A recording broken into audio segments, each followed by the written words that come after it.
Hola, muy buenas noches, ¿cómo están todos? Yo soy Dulce María Almazán Jardón, hoy es martes 21 de mayo de 2024 y vamos a continuar con estas lecturas de misterio de iniquidad para saber lo que dicen los doctores y padres de la Iglesia respecto de la infalibilidad papal. En el nombre del Padre y del Hijo y del Espíritu Santo, amén. Ave María, gratia plena Dominus tecum, benedicta tu in mulieribus et benedictus fructus ventris tui, Iesus. Sancta María, Mater Dei, ora pro nobis peccatoribus, nunc et in hora mortis nostre. Amén.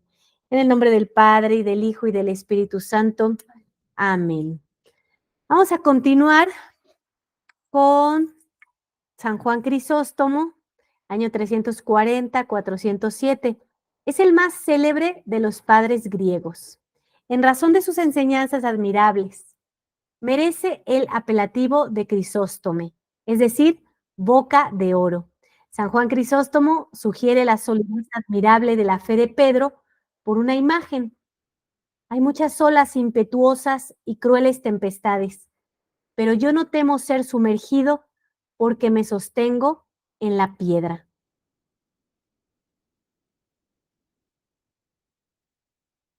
Que el mar se agite furioso, poco me importa. Él no puede destruir esta piedra inconmovible. Insiste sobre la etimología simbólica del nombre del primer papa. San Pedro ha sido así llamado en razón de su virtud. Dios ha como depositado en este nombre una prueba de la firmeza del apóstol en la fe. Y bueno, aquí sigue hablando de esta infalibilidad papal, como dice que no teme las tempestades, ¿no? Toda esta confianza que tiene puesta en, en Pedro, en la roca, ¿verdad? Y ayer platicábamos, muy importante esta asociación. ¿Quién es la roca? ¿Y por qué va a ser inconmovible? Porque está sujeto de nuestro Señor Jesucristo, exactamente con su misma doctrina. San Jerónimo, en su carta al Papa Dámaso, defendía rigurosamente la necesidad de estar unido al pontífice romano. He creído que debía consultar la cátedra de Pedro y esta fe romana alabada por San Pablo. Tú eres la luz del mundo, tú eres la sal de la tierra. Sé que la iglesia está construida sobre esta piedra. Quien quiera haya comido el cordero fuera de esta casa es un profano. Según San Jerónimo, los fieles podían con toda seguridad seguir las enseñanzas pontificias, pues la cátedra de Pedro guardaba incorruptiblemente la herencia de la fe. La Santa Iglesia Romana, que permanece siempre sin tacha, permanecerá todavía en todos los tiempos, por venir firme e inmutable en medio de los ataques de los herejes. Y esto por una protección providencial del Señor y por la asistencia del bienaventurado Pedro. Monseñor de Segur, el soberano pontífice in obras completas, París 1874. Entonces vamos viendo cómo todos defienden esta unión con el pontífice romano. El pontífice romano legítimo, que es el que defiende lo que siempre ha defendido la Iglesia Católica. San Agustín hizo una interpretación muy pertinente de Lucas 22:32. Antes de reproducirla, señalemos que el Papa León XIII, después de haber puesto en valor los talentos de cada uno de los padres de la Iglesia, concluye afirmando que entre todos la palma parece corresponder a San Agustín. El obispo de Hipona fue el más grande de los padres de la Iglesia y él se pronuncia categóricamente a favor de la infalibilidad permanente del pontífice romano. He aquí su texto magistral. Si defendiendo el libre arbitrio, no según la gracia de Dios, sino contra ella, tú dices que pertenece al libre arbitrio el perseverar o no en el bien, y que si se persevera no es por un don de Dios, sino por un esfuerzo de la voluntad humana, ¿qué maquinarías? ¿Qué maquinarás tú para responder a estas palabras del Maestro? Yo he rogado por ti, Pedro, a fin de que la fe no te falte. Os harás decir que a pesar de la plegaria de Cristo, para que la fe de Pedro no falte, esta fe hubiera faltado. No obstante, si Pedro hubiera querido que ella faltara, es decir, si él no hubiera querido perseverar hasta el fin, como si Pedro hubiera podido querer otra cosa que lo que Cristo rogaba que él quisiera. ¿Quién ignora que la fe de Pedro debía perecer? Si su propia voluntad, la voluntad por la cual era fiel, fallaba y que debía permanecer hasta el fin, si la voluntad permanecía firme, más porque la voluntad es preparada por el Señor. La plegaria de Cristo por él no podía ser vana. Cuando él rogó por él para que su fe no fallara, ¿qué ha demandado en definitiva? Sino que él tenga una voluntad de creer a la vez perfectamente libre, firme, invencible, perseverante. He aquí cómo se defiende la libertad de la voluntad, según la gracia, y no contra ella, pues no es por su libertad que la voluntad humana adquiere la gracia, sino más bien por la gracia que ella adquiere su libertad. Y para perseverar, ella recibe por otra parte de la gracia el don de una estabilidad exquisita y de una fuerza invencible, ¿no? Vuelve él a sostener la infalibilidad papal en la fuerza de nuestro Señor Jesucristo para con Pedro, ¿sí? Para con el pontífice romano, que defiende lo que defiende nuestro Señor Jesucristo. Entonces tenemos a lo largo de distintos pasajes de la Biblia cómo Dios retira su gracia hacia los infieles. Puede ser que Él dé su gracia en algún momento, hay correspondencia en un principio, pero después no se persevera, no hay una perseverancia. Entonces tenemos, por ejemplo, a Saúl, ¿no? Vemos a Saúl, que fue muy amado de Dios, le dio muchísimas gracias, pero falló y entonces trajo un rey, como el rey David, ¿verdad? Que falló de otras formas, pero hubo un arrepentimiento y le fue fiel a Dios. Entonces, vamos notando cómo tú, al estar unido con Dios, ¿sí? Si tú perseveras, entonces sigues teniendo esta gracia que Él ha querido dejar. Pero cuando nosotros nos alejamos, bueno, ¿qué va pasando? Pues que quedas fuera de su gracia. Entonces esto pasa también con un pontífice, o con un sacerdote, o con una persona religiosa, ¿no? Puede pasar con cualquiera. Siempre que tú estés siguiendo la directriz de Dios, bueno, todo va a salir bien, pero si no, no vas a tener su fuerza, su sabiduría, sus gracias para soportar todo lo que se tiene que soportar.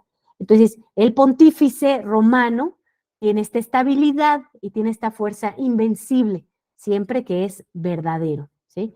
Entonces, los que no lo han sido, pues se vuelven contrarios a Dios y entonces quedan fuera de la Iglesia Católica. Por eso es muy importante tener esta asociación con quién es el pontífice romano, pues el que cuida de las ovejas, el que cuida de las almas para llevarlas al cielo.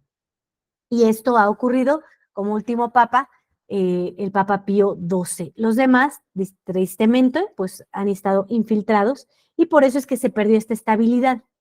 Y ya no hay esta estabilidad, sino que ahora enseñan cosas como que pues cada quien tiene que enseñar algo y enseñas cosas diferentes. Entonces, eso no es la Iglesia Católica. Por eso, de una forma o de otra lo van expresando estos padres de la Iglesia. Lo mismo, lo expresan de forma diferente, pero es lo mismo.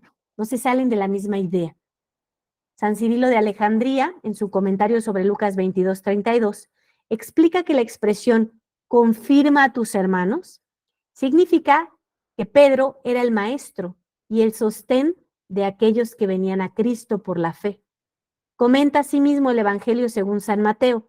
Después de esta promesa, tú es Petrus, la Iglesia Apostólica no contrae ninguna mácula de todas las seducciones de la herejía. San Fulgencio de Ruspe constata, Lo que la Iglesia romana tiene y enseña, el universo entero lo cree sin dudar con ella. San Bernardo fue el último de los padres de la Iglesia, 1090-1153. Citemos algunas palabras que servirán de conclusión. Los ataques dirigidos contra la fe deben ser reparados precisamente por aquel cuya fe no puede tener defecto. Es la prerrogativa de esa sede. Ningún padre habla de la posibilidad, aún puramente teórica, de que un papa puede errar en un solo instante. Es principalmente para la explicación de la palabra santa que ellos, los padres de la Iglesia, permanecerán siempre como nuestros maestros. Ninguna investigación, ninguna ciencia, por profunda que sea, nos dará lo que ellos tenían entonces, el mundo tal como Jesús lo había conocido, el mismo aspecto de los lugares y las cosas, y sobre todo el trato con los fieles, que habiendo vivido cerca de los apóstoles, podían referir sus instrucciones. Estas circunstancias reunidas dan a la autoridad de los padres un brillo tal que los teólogos protestantes han sido golpeados. Ellos admiten apartarse de un sentimiento común entre ellos. Es una locura y un absurdo. El 13 de noviembre de 1564, el Papa Pío IV instaura una obligación para todo el clero de jurar obediencia a una profesión de fe que decía, entre otras definiciones, yo interpretaré siempre las Escrituras según el consenso unánime de los padres. O sea, hay una gratitud, hay una valoración tal de todos los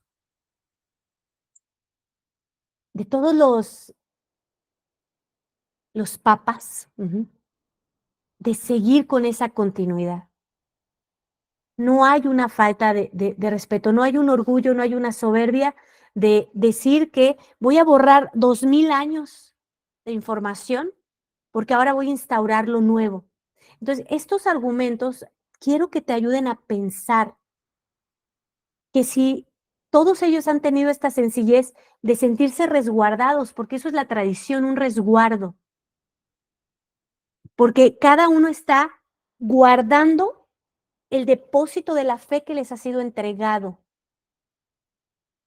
No están inventando nada, están protegiendo lo divino, la enseñanza divina que protege. Y así fue en todos los tiempos. Pero llega Juan 23 y dice, no, vamos a cambiar. La iglesia tiene que cambiar. La nueva evangelización. Todos entramos al cielo, el infierno está vacío. Esa es una farsa. Esa es una farsa. Entonces, vean qué hermoso, ¿no? Interpretaré siempre las escrituras según el consenso unánime de los padres, porque es lo que es seguro, porque ellos están transmitiendo a nuestro Señor Jesucristo. Santo Tomás de Aquino, 1225-1274, es el más grande de todos los doctores de la Iglesia. Es llamado doctor común, doctor angélico o ángel de la escuela, en razón de la excelencia de su doctrina. Ha sido frecuentemente exaltado por los papas. Tomás, él solo, ha iluminado más la Iglesia que todos los otros doctores. Su doctrina no ha podido provenir más que de una acción milagrosa de Dios. Juan 22, en la bula de canonización. ¿Qué enseña pues ese doctor casi tan infalible como el Papa? El doctor angélico es partidario de la infalibilidad absoluta y permanente del soberano pontífice. La Iglesia Apostólica de Pedro, situada por arriba de todos los obispos, de todos los pastores, de todos los jefes de iglesias y de los fieles, permanece pura de todas las seducciones y de todos los artificios de los herejes en sus pontífices, en su fe siempre entera y en la autoridad de Pedro. Mientras las otras iglesias son deshonradas por los errores de ciertos herejes, sola ella reina, apoyada sobre fundamentos inconmovibles, imponiendo silencio y cerrando la boca a todos los herejes. Y nosotros confesamos y predicamos en unión con ella la regla de la verdad y de la santa tradición apostólicas. Apoyándose sobre Lucas 22:32, el doctor común enseña que la Iglesia no puede errar, porque el Papa no puede errar. La Iglesia Universal no puede errar, pues aquel que es escuchado en todo título, en todo, fíjense, esto es muy importante, la Iglesia Universal no puede errar, pues aquel que es escuchado en todo a título de su dignidad, ha dicho a Pedro, sobre la profesión de fe del cual es fundada la Iglesia. Yo he rogado por ti para que tu fe no desfallezca jamás. Una vez que las cosas han sido decididas por la autoridad de la Iglesia Universal, ¿quién rehusará obstinadamente someterse a esta decisión? Quien rehusara obstinadamente someterse a esta decisión sería hereje. Esta autoridad de la Iglesia reside principalmente en el soberano pontífice, pues se ha dicho, todas las veces que una cuestión de fe es agitada, pienso que todos nuestros hermanos y todos nuestros colegas en el episcopado no deben remitirse más que a Pedro, es decir, a la autoridad de su nombre y de su gloria. Ni los Agustín, ni los Jerónimo, ni ningún otro doctor ha defendido su sentimiento contrariamente a su autoridad. Es por lo cual San Jerónimo decía al Papa Dámaso, tal es la fe, muy santo Padre, que nosotros hemos aprendido en la Iglesia Católica. Si en nuestra exposición se encontrara alguna cosa poco exacta o poco segura, nosotros te rogamos corregirla. Tú que posees la fe y la sede de Pedro. Pero si nuestra confesión recibe la aprobación de vuestro juicio apostólico,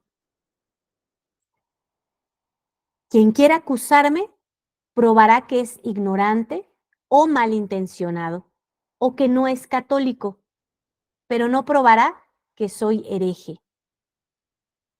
Es necesario atenerse a la sentencia del Papa, a quien pertenece el pronunciarse en materia de fe, mucho más que a la opinión de todos los sabios. En el Salmo 39:10 está escrito, yo he anunciado tu justicia en la gran asamblea. He aquí el comentario de Santo Tomás. El salmista ha hablado en la gran asamblea, es decir, en la Iglesia Católica, que es grande por su poder y firmeza. Las puertas del infierno no prevalecerán contra ella.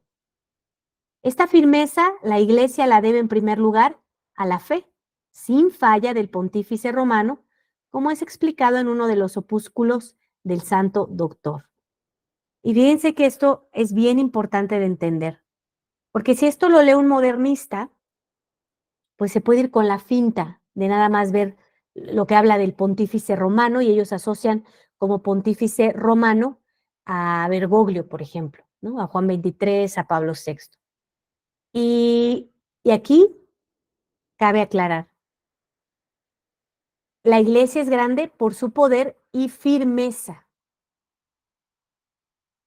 Estos falsos no tienen firmeza, porque no sostienen lo mismo que sostienen ellos. Uh-huh. Y yo me pregunto, ¿cómo ellos, estos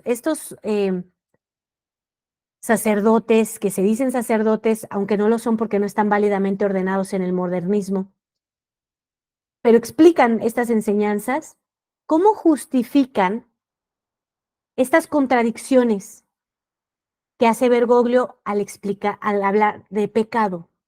¿Cómo lo justifican? O sea, ¿cuánto han ido adormeciendo su conciencia? Que ellos que sí conocen estos documentos, por eso es que los están hablando y los están enseñando, ¿cómo ellos unen esta parte de el poder y la firmeza? ¿Dónde está el poder? ¿Cuál poder? ¿Cuál poder? Poder el que tenían los papas anteriores. Poder el que tenían obispos anteriores. donde todos los estados, todos los gobiernos se sometían a ellos. Las monarquías se sometían a ellos. Siempre ha existido guerras, eso sí, pero había un sometimiento hacia ellos. ¿Dónde está hoy? No puede haber porque no son papas. No puede haber porque están coludidos con el mal. Entonces, ¿dónde está esto? O sea, para ser papa tiene que haber unas condiciones, tienen que defender la fe. Y ellos saben perfecto que no la están defendiendo. Entonces ellos dicen, pero no prevalecerá, ¿no? Está fundada en Pedro. Sí, pero Pedro defiende la fe de Cristo. No creó su propia fe, Pedro. No tiene sus propios mandamientos. No tiene su propio catecismo. Él defiende lo que defendió Cristo. Entonces los verdaderos papas tienen que tener la firmeza y la fuerza para seguir defendiendo lo que dice Cristo pese a los tiempos actuales. Pese a los tiempos actuales donde todos estos infiltrados los atacan, donde hay muchísimos enemigos que atacan. Ahí es donde se requiere la firmeza y el poder. El mundo, todas las enseñanzas del mundo están ya muy demoníacas. El otro día veía un espectacular, que son estos anuncios enormes de las carreteras, donde decía, Dios existe, ¿y qué? Y como que fuera intrascendente. Esta es la sociedad en la que estamos. Va a haber otro evento en la Basílica de Guadalupe, ¿no? Otra vez pagano, ¿verdad? Otra vez sacrilegio. ¿Dónde está este poder y dónde está esta firmeza? No hay. Entonces, el mundo, si tú vas con el mundo, no te va a hacer la guerra. Nunca. Mientras tú hagas lo malo, nadie te dice nada. Es cuando tú empiezas a hacer lo bueno, las cosas que quiere nuestro Señor Jesucristo, cuando empieza a haber problemas. Y esto es muy fácil de ver. Mira, pensemos en una persona que es viciosa, que es alcohólico o drogadicto, parrandero, ¿no? Estas personas parranderas, mientras estén en la parranda, en el alcohol, siempre va a tener cuates, ¿sí? Que quieran estar en eso. Pero cuando esa persona se pone firme en salirse del pecado por nuestro Señor Jesucristo y no caer más, ¿qué empieza a ocurrir con esos amigos? Les hacen la guerra. Ay, eres un maricón, te pega tu vieja. Todas estas cosas que hace el demonio para que tú no puedas permanecer firme. Eras más divertido antes y ahora ya no. Es cuando tú vas con el mundo que no hay guerra. Es cuando tú vas contra el mundo que va a venir toda la guerra. ¿Quién le va a hacer la guerra a este hombre Bergoglio si está con todos los judíos que son enemigos de la Iglesia Católica? Si está con todos los sodomitas,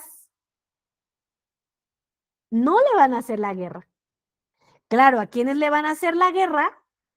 Pues precisamente a los que van en contra de esto. Ahí sí se requiere firmeza y poder. Si tú eres una persona que no tiene convicciones, sino que a todo dices, sí, sí, como tú digas, sí, está bien, ¿no?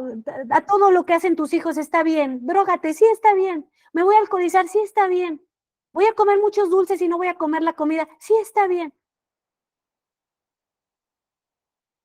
¿Qué vas a defender? ¿Qué fuerza, qué firmeza, qué poder necesitas? Ninguno. ¿Dónde vas a empezar a necesitar fuerza cuando sabes, no, no vas a comer dulces porque te hacen daño y te tienes que aguantar sus rebeldías? Ahí es donde va a empezar a haber guerra y es donde se necesita la fuerza de Pedro, de la piedra que es inconmovible por la oración de nuestro Señor Jesucristo.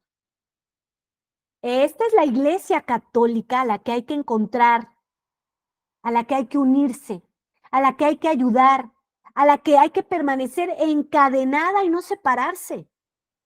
Los otros van con el mundo, no les van a hacer la guerra. Bueno, a Bergoglio hasta lo ponen en Disney, hasta los modernistas saben que Disney es satánico. ¿Por qué Bergoglio está ahí? ¿sí? O sea, son cosas que nosotros como gente sencilla, pues empezamos a captar, ¿no? Oye, como ¿por qué? ¿Sí? ¿Por qué? Porque pues tontos no somos. Nada más que yo me pregunto, en verdad es una duda que yo tengo. eh, Estas personas que enseñan esto, ¿cómo hacen para tranquilizar su conciencia en que algo está haciendo mal ese hombre, ese Bergoglio? ¿Cómo hacen para no captar esas contradicciones y no entrar en conflicto?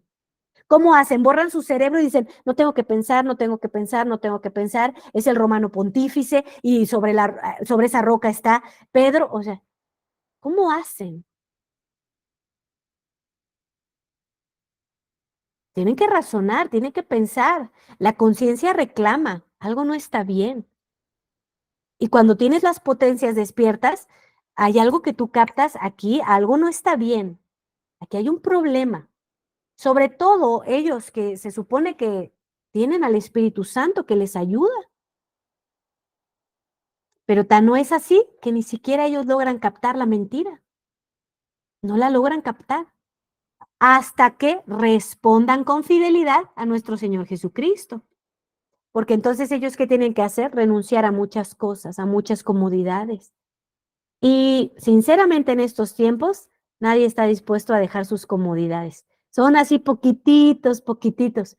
Pero si tú eres uno de esos, cuenta con la ayuda de nuestro Señor Jesucristo, con la ayuda de María Santísima y de la Iglesia Católica. Pero no es nada más que lo digas, ay, sí, yo estoy, y a la hora de las pruebas no estás. Se requiere una firmeza absoluta del que vende todo y sigue a nuestro Señor Jesucristo. Entonces yo me pregunto, ¿cómo hacen estos hombres con tanta sabiduría? Porque yo podría mencionar varios modernistas que parece que tienen recta intención, pero ¿por qué no están descubriendo esta verdad? Ah, no, yo tengo que ser obediente, pero ¿a qué? Si tú estás enseñando esto, ¿por qué no en algún momento te tiene que brincar? Yo recuerdo los testimonios de Su Excelencia Reverendísima Monseñor Rodrigo da Silva, él leyendo varios libros porque le gusta estudiar y creo que aquí está el punto. Él estudia muchísimo y cuando él estaba leyendo unos libros, él estaba en la biblioteca cuando él era más joven, no recuerdo si era seminarista, estaba a cargo de la biblioteca y entonces él leía y le decían que había unos libros que él no debía de leer, pero eran del estilo de otro. Y decía, ¿por qué este sí lo dejan leer y este no? Y entonces se empezó a dar cuenta que eso no era correcto y lo empezó a leer, era Monseñor Lefebvre. Entonces empezó a darse cuenta que, que tenía razón y quiso saber la verdad. O sea, en su corazón había una pureza, quiero conocer la verdad, no importa cuán dolorosa sea. Quiero conocer la verdad, porque la verdad es una. No hay dos verdades. No hay interpretaciones de la verdad. Es una la verdad. Entonces, ¿acaso faltará recta intención en estos corazones? Que en realidad no quieren saber la verdad, sino que están tratando de justificar lo que no es justificable. Y oremos mucho, porque yo estoy muy convencida de que va a haber una ola muy grande de sacerdotes que ya estén hartos y vomiten tantas infidelidades a nuestro Señor Jesucristo, y que así como le ocurrió a los apóstoles cuando nuestro Señor Jesucristo asciende a los cielos y sienten un dolor tal que se vuelven muy firmes y obviamente reciben el Espíritu Santo, y pues esto les ayuda muchísimo, que estos sacerdotes que están hartos de tanta traición a nuestro Señor Jesucristo, se vuelvan ardientes y firmes y fieles y solamente luchen por la verdad, aunque eso les llegue a costar la vida. Yo sí estoy convencida de que va a ocurrir. No creo que van a ser muchos, pero los suficientes para que pues sean la prenda eterna de victoria de nuestro Señor Jesucristo. Y bueno, pues vamos a rezar por Monseñor Rodrigo da Silva. Le suplicamos a la Santísima Trinidad que lo bendiga, que lo defienda, que lo proteja, que lo haga santo. Y le agradecemos infinitamente porque es un privilegio inmenso para la Iglesia Católica. Ave María, gratia plena, Dominus tecum, benedicta tu in mulieribus et benedictus fructus ventris tui, Iesus. Sancta Maria, Mater Dei, ora pro nobis peccatoribus, nunc et in hora mortis nostre. Amén. En el nombre del Padre, y del Hijo, y del Espíritu Santo. Amén. Que descansen. Nos vemos el día de mañana. Y me quedo aquí para responder dudas de la gente que está en vivo.